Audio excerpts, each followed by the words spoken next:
If my ex were here, he would have bought me a diamond ring. She sighed, holding the ring I had carefully saved up to buy for her. My heart broke. I'm 26, work in IT support, and until 3 weeks ago, I thought I was about to propose to the love of my life. Her name was Lily. We'd been together for 4 years, lived together for 2, and I'd been saving for 8 months to buy her the perfect engagement ring. I should have seen the signs earlier. Maybe I did and just ignored them. Lily had always been the type to reminisce about her past relationships, but it was harmless at first. A funny story here, a casual mention there. Her most serious ex before me was a guy named Brandon, some finance bro who apparently made good money and had a taste for expensive things. They dated for 2 years before he moved across the country for work, and they broke up. She always said it ended amicably, that they just weren't meant to be. Fine. I had exes too. We were adults. I didn't think much of it. But over the past 6 months, Brandon's name started coming up more often. Brandon took me to this restaurant once. Brandon's company did something similar. Brandon always said I looked good in red. I mentioned it to my younger brother, Kevin, during a gaming session one night. Dude. That's weird. He said through the headset. Why is she constantly bringing up her ex? I don't know. Maybe she's just comfortable talking about her past with me. Or maybe she's not over him. I brushed it off. Kevin was 23 and perpetually single. What did he know? The ring shopping happened in early November. I'd been researching for weeks, scrolling through endless websites, comparing prices, reading reviews. I wanted something elegant but not flashy, something that would make Lily's eyes light up when she saw it. I finally found it at a small jewelry store downtown. A white gold band with a princess-cut diamond. Simple and beautiful. It cost me 3 months' salary. I picked it up on a Tuesday after work, heart pounding the entire drive home. I hid it in the back of my sock drawer, already imagining the proposal. I was thinking Christmas Eve, maybe at that overlook she loved where we'd had our first real date. That Saturday, Lily and I were having coffee in the living room. She was scrolling through her phone, and I was reading articles on my laptop. Comfortable silence. The kind you only get after years together. Then she let out this long, wistful sigh. I looked up. What's wrong? Nothing. She smiled, but it didn't reach her eyes. Just thinking. About what? She hesitated, then showed me her phone. It was an Instagram post from some mutual acquaintance. Engagement photos, the woman showing off a massive diamond ring. That's beautiful, I said carefully. Yeah. Another sigh. She set her phone down and looked at me with this expression I couldn't quite read. You know, Brandon proposed to his girlfriend last month. I saw it on Facebook. The ring was stunning. Probably cost 20 grand. My stomach dropped, but I kept my voice neutral. Good for him. He always had great taste. She was still looking at me, and I felt like I was being measured against some invisible standard. When we were together, he bought me this incredible necklace for our anniversary. Real sapphires. I wonder sometimes what kind of ring he would have picked if we'd stayed together. I didn't know what to say, so I said nothing. She laughed, this small, almost sad sound. Sorry, I'm being weird. I just mean, it's nice when someone really goes all out, you know. Shows they care. Right, I said quietly. The conversation moved on, but something had shifted. I felt sick. The following Wednesday, I came home from work to find Lily in our bedroom. She was cleaning, rearranging things, and had apparently decided to organize my dresser drawers. Hey, you don't have to do that, I said from the doorway. It's fine. I was just, she paused, holding something small in her hand. The ring box. What's this? My heart stopped. She opened it before I could say anything. Her expression went from curious to surprised, then to something I couldn't identify. She stared at the ring for a long moment. Is this for me? I swallowed hard. This wasn't how I'd planned it. No romantic setting, no speech prepared. Yeah, I was going to propose on Christmas Eve. She took the ring out of the box, held it up to the light, studied it. The silence stretched on for what felt like hours. Then she said it. If my ex were here, he would have bought me a diamond ring. She was still looking at the ring, the diamond ring I'd bought her, when she said it. I felt something crack inside my chest. That is a diamond ring, I said slowly. I mean a bigger one. A better one. She glanced at me, and there was something in her eyes. Disappointment. Brandon would have spent more. He would have known what I really wanted. I couldn't breathe. I spent 3 months' salary on that ring. I know, and it's sweet, really. It's just. She trailed off, looking at the ring again. I always imagined something more, you know. Something that would really make a statement. Brandon understood that about me. I stood there, frozen, as she set the ring back in the box and placed it on the dresser. We can look at other options if you want, she said, like she was doing me a favor. Maybe save up a bit more. I didn't respond. I couldn't. I just walked over, picked up the ring box, and closed it. What are you doing? She asked. I'm going to return it. Wait. Tyler, don't be like that. I didn't mean. You said my ring wasn't good enough. You said your ex would have done better. My voice was calm, which surprised me. So I'm returning it. Tyler, come on. I was just being honest. Isn't that what we do? Be honest with each other. I looked at her then, really looked at her. Yeah. Honestly, Lily, if this ring isn't good enough, then I'm not good enough. And I'm done trying to compete with Brandon. Her face went pale. That's not what I meant. Then what did you mean? She opened her mouth, closed it, tried again. I just wanted. I don't know. Something special. I thought it was special. I said quietly. I spent months researching. I saved every extra penny. I picked this because I thought you'd love it. I do love it. I just. No, you don't. You love the idea of what Brandon would have bought you. I put the ring box in my pocket. I need to go. Where are you going? To return this. Like you suggested. I left before she could say anything else. The jewelry store was closed by the time I got there, so I drove around for 2 hours, just processing everything.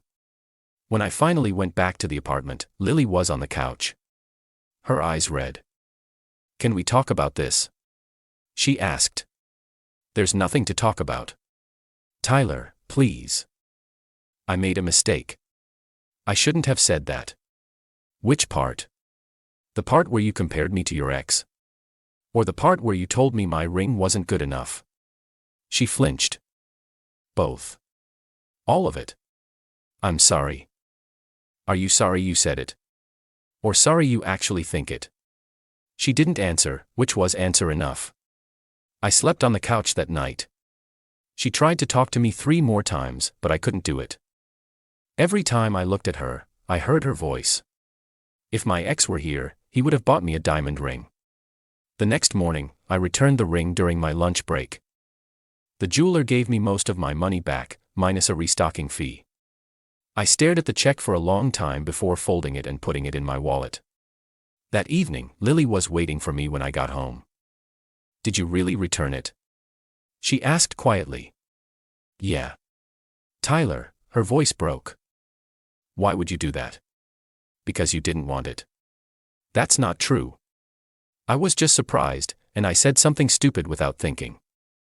You compared me to Brandon. I interrupted. You looked at something I spent months planning and told me your ex would have done better. Do you have any idea how that felt? Tears were streaming down her face now. I'm so sorry. I'll spend the rest of my life making it up to you. Please, just. Can we get past this? I don't think we can. What are you saying? I'm saying I can't marry someone who's still in love with her ex. I'm not in love with him. You sure act like it. You talk about him constantly. You compare everything I do to what he would have done. And when I try to propose, you tell me he would have bought you a better ring. I shook my head. I can't compete with a ghost, Lily. I won't. She was sobbing now. Please don't do this. I love you. Only you. If that were true, Brandon's name wouldn't come out of your mouth every other day. I started packing my things. We'd both signed the lease, but I made more money. I'd been covering most of the rent anyway. I told her I'd keep paying my half until she found a roommate or moved out. Whichever came first.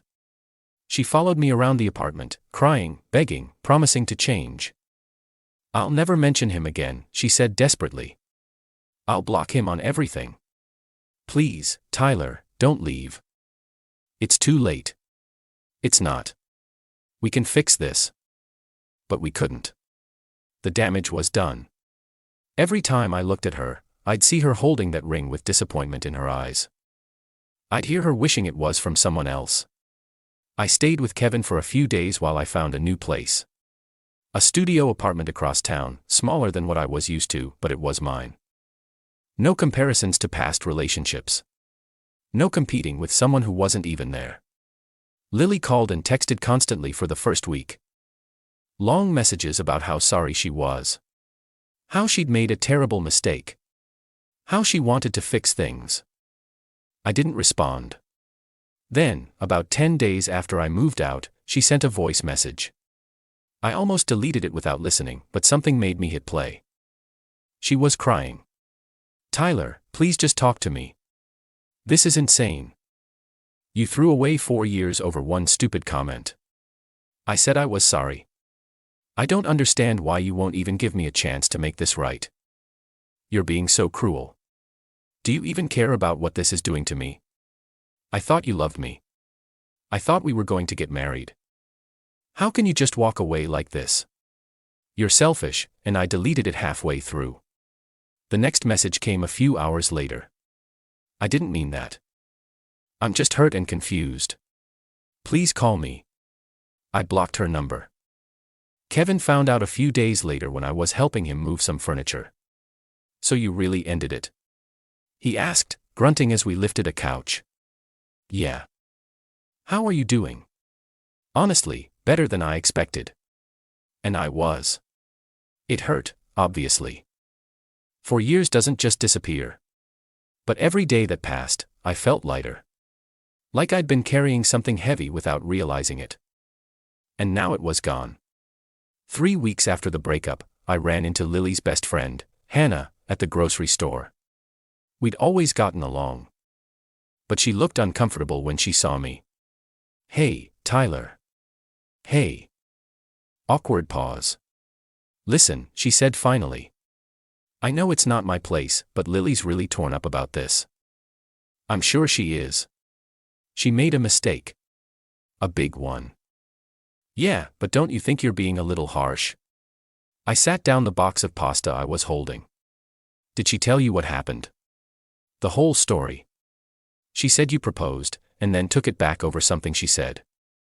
That's not quite accurate. I told her everything. The months of Brandon comparisons, the comment about the ring. All of it.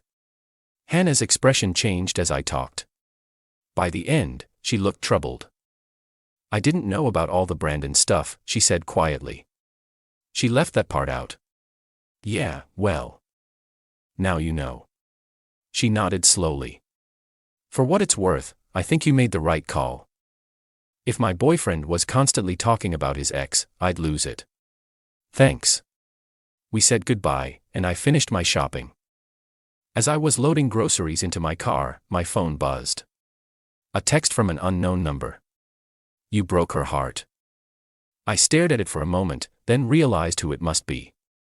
I didn't respond, just blocked the number. Sure enough, 20 minutes later, another text from a different unknown number. She loved you, and you threw it away like it meant nothing. I blocked that one too. The third message came from what appeared to be a texting app. Call her. Fix this. She deserves better than what you're doing. I turned off my phone. When I turned it back on an hour later, there were 6 more messages from various numbers. All saying basically the same thing. Lily must have recruited her friends to harass me. I sent one reply to the most recent number. Tell Lily if she wants to talk to me. She can call Brandon. I'm sure he'd love to hear from her. Then I changed my number. Kevin thought it was hilarious when I told him. Dude, that's cold. She earned it. Fair enough. It's been 2 months now. I heard through mutual friends that Lily actually did reach out to Brandon. But he's engaged, and wasn't interested in rekindling anything. Apparently, she had a breakdown about it. I should feel bad. Part of me does. But mostly, I just feel relieved. I took the money from the returned ring and put it toward a down payment on a car I'd been wanting. Every time I drive it, I remember that I'm not settling for someone who sees me as second best. Last week, I went on a coffee date with a woman named Iris I met through a friend. We talked for 3 hours, and not once did she mention an ex. When I told her about my job, she asked interested questions instead of comparing me to someone else. I don't know if it'll go anywhere, but it was nice. Refreshing. This morning, I saw that Lily unblocked me on social media. She posted a long caption about knowing your worth and not settling for less than you deserve.